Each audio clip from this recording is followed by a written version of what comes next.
Bonjour les beauty décodeurs. Aujourd'hui, on a un sujet passionnant à explorer. Vous êtes nombreux à me l'avoir demandé. Il s'agit des produits de parapharmacie pour cet été. Et on commence par le sérum anti-marque de CeraVe. Je ne suis pas sûr à 100% de la concentration en rétinol de ces sérums, mais j'avais vu une fois qu'il était concentré à 0,3%. Concernant sa formulation, il est tout à fait adapté aux peaux normales ou aux peaux sèches. Mais je pense que si on a la peau grasse, on peut trouver mieux ailleurs. Il contient dans sa formule du dipotassium glycérysate, qui est une forme saline d'un des principaux ingrédients anti-inflammatoires présents dans le réglisse. Cet ingrédient est principalement utilisé pour ses propriétés apaisantes et anti-inflammatoire. Il régule également le sébum et a une action contre les taches, ce qui en fait un ingrédient parfait en association avec le rétinol. L'autre actif présent, c'est le niacinamide, qui a une action sur pratiquement toutes les problématiques cutanées. On retrouve aussi 3 céramides et de l'acide hyaluronique. Bref, je trouve que ce sérum au rétinol est vraiment pas mal du tout et qu'il peut parfaitement convenir si vous avez la peau normale à sèche. Et on continue par le gel dermonettoyant de Jonzac. Ce nettoyant a un prix tout à fait correct et je le trouve assez bien conçu pour le prix. Il a une texture gel avec une odeur très légère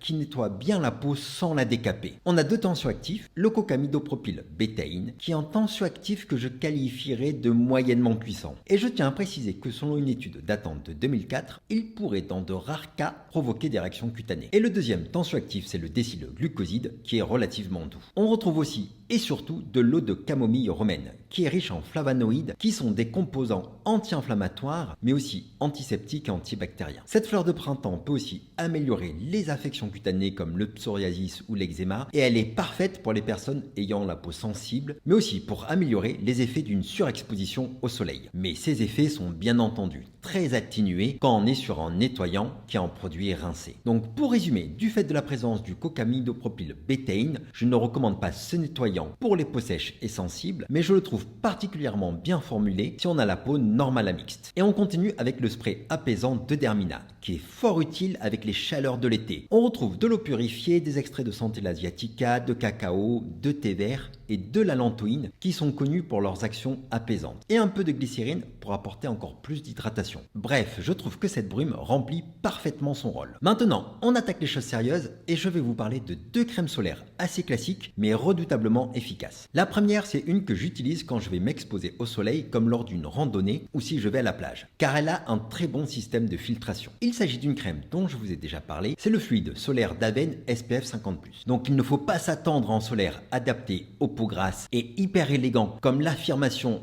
ultra léger sur le tube pourrait nous le laisser croire. En fait, on est sur une texture assez classique et au final une crème solaire plutôt faite pour les peaux normales à sèche. Les 4 filtres solaires, l'Uvinul A+, l'Uvinul T150, le Triasorb et le Tinosorb S sont solubles dans l'huile et sont photostables. Donc on a des bons filtres solaires récents qui protègent à la fois des rayons UVA, UVB et de la lumière bleue. On retrouve aussi un pigment rouge en fin de formule, mais à l'utilisation, je trouve qu'elle peut colorer un peu la peau en jaune. Les avantages de cette crème solaire, c'est qu'elle ne contient pas de parfum et pas de filtre solaire allergisant. Et elle résiste à l'eau, donc je la garde dans mes recommandations pour cet été si vous avez la peau normale à sèche. Et si ce type de crème solaire ne vous convient pas, une autre solution, c'est de se tourner vers les solaires qui contiennent de l'alcool, comme l'UV 1400 sans parfum de La Roche-Posay ou le Capital Soleil UVH Daily de Vichy. Mais je vais vous parler d'une autre marque aujourd'hui. Je vais vous parler de l'Eucérine Fluide Anti-Âge qui contient certes de l'alcool, mais en quantité beaucoup moins importante que dans les solaires de Vichy ou de La Roche-Posay. En fait, si on veut formuler une crème solaire qui résiste à l'eau et qui protège très bien du soleil, on n'a que 2 options pour intégrer la plupart des filtres solaires qui sont par nature solubles dans l'huile. On peut soit les diluer dans le gras, comme dans le solaire d'Aven, soit les diluer dans l'alcool, ce qui nous amène aux crèmes solaires de La Roche-Posay et de Vichy. Après, quand on part sur des solaires de ville, il est beaucoup plus facile de créer des solaires élégants. Mais avec l'été et la puissance du soleil qui est à son maximum, et quand on va à la plage, on est obligé de faire un choix. Soit une solaire classique et grasse, soit une solaire élégante, légère, mais qui contient beaucoup d'alcool. Ce qui est intéressant avec le cas de l'Eucérine Sulfide Anti-Âge, c'est qu'elle ne contient pas de parfum, qu'elle a une texture fluide et que l'alcool est certes présent, mais en quantité beaucoup moins importante que dans d'autres crèmes solaires. Et à l'utilisation, je trouve qu'elle ne laisse pas de sensation collante ni de sensation grasse. Et au final, ce solaire peut être un bon compromis entre les solaires assez gras destinés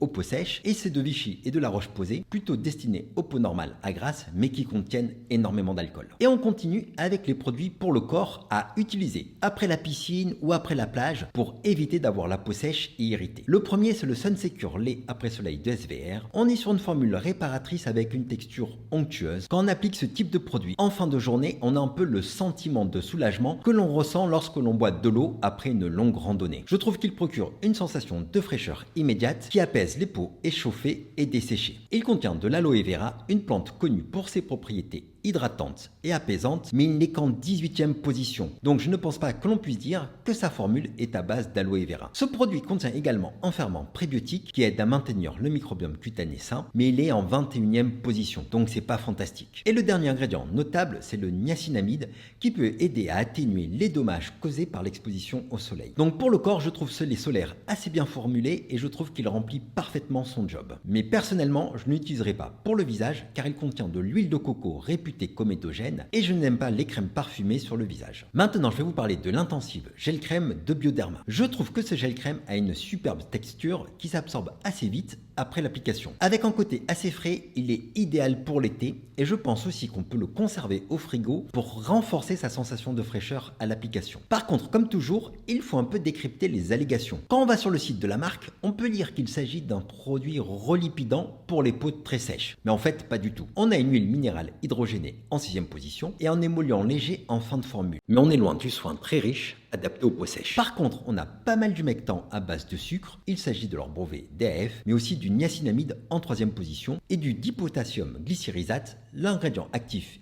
ici du réglisse, qu'on retrouve aussi dans le sérum au rétinol de CeraVe. Et en fin de formule, on retrouve un extrait d'algue. Donc ce gel crème, on peut l'utiliser sur le corps, mais aussi sur le visage de mon point de vue. Si pendant les vacances, on ne veut pas s'embêter à prendre trop de produits, celui-là peut être multi-usage. De plus, il ne contient pas de parfum, donc je ne peux que conseiller ce gel crème. Et si vous avez la peau très sèche, le baume Lipicard de La Roche-Posay fera parfaitement l'affaire. Là, on est vraiment sur un produit pour peau très sèche, avec du beurre de karité en seconde position, de l'huile de paraffine en 6e position, de la cire de paraffine et de l'huile de colza. On retrouve aussi plusieurs silicones et un alcool gras. Alors autant dire que ce type de formule, si on a la peau grasse, c'est à fuir. Si on a la peau normale, c'est bof bof. Par contre, si on est victime de sécheresse cutanée, c'est le top. On retrouve aussi du niacinamide et un prébiotique. Mais en toute fin de formule, j'ai l'impression que ce type de prébiotique inséré comme ça en 20e position dans la formule, c'est pour que le service marketing puisse communiquer dessus. Sinon, rien à dire. Si vous avez des problèmes de sécheresse, vous pouvez foncer acheter ce baume.